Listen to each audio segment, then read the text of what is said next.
नमस्कार, मैं आचार्य सोम प्रकाश शास्त्री आपका स्वागत करता हूं आपके अपने चैनल शक्तिपुंज में। आइए आज हम बात करेंगे गुप्त दान पर। नमस्कार।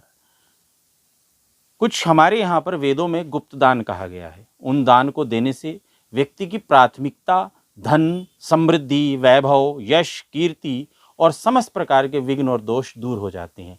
वो दान कौन कौन से हैं और जो हमें करने चाहिए। जो भी मैं दान बता रहा हूँ, इन दान को आप ध्यानपूर्वक सुनिएगा और देखिएगा। सबसे पहले हमें जो दान करना होता है वो आसन का दान होता है। आसन का दान देने से समृद्धि प्राप्त होती है।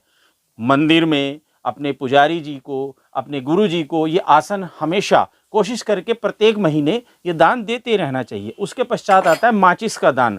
माचिस के दान देने से, हनुमान जी के चरणों में रखने से जो कोर्ट आदि के दोष होते हैं वो समाप्त हो जाते हैं। जैसे कि मुकदमा आदि में जो परेशानियां होती हैं उसमें आपको सहायता प्राप्त होती है। उसके पश्चात आता है छत्र का दान। ये चांदी का छत्र का दान आप किसी भी माता रानी के चरणों में रख करके आइए या आचार्य जी, पुजारी जी को दे दीजिए और भगवती के ऊपर अर्पण कर देंगे। इस छत्र के दान देने से एक व्यक्ति के ऊपर ओरा प्रकट हो जाता है। याद रखिएगा, चांदी का छत्र ही लेना है और विशेष रूप से 14 के दिन आपको ये कार्य करना है। उसके पश्चात सबसे अच्छा जो दान कहा गया है वो दीप दान कहा गया है। ये हमारे अष्टदानों में भी आता है, दीप दान। इस दीप दान को आप इसमें घी का दीपक बना करके इस दान को दान करिएगा, दीप दान। ध्यान रखिएगा दीपक जो हो वो पीतल का हो और चोंच वाला हो। इसके पश्चात एक दान आता है घंटी का। घंटस्ते गरुणाय नमः, शंखस्ते विष्णुवे नमः। मैं अपनी पिछली वीडियो में शंख का दान और शंख बता भी चुका हूँ। आज मैं घंटी का दान आपको बता रहा हूँ। ये वेदोक्त दान है। याद रखिएगा, जो भी घंटी लें वो गरुड़ की घंटी अवश्य होनी चाहिए। घंटी ऐसी हो जिसका सुंदर स्वर बजता हो। और इस घंटी के दान देने से व्यक्ति की धन इत्यादि की वृद्धियाँ संपूर्ण हो जाती हैं। इसके पश्चात मैं आपको बता रहा हूँ एक कपूर का दान।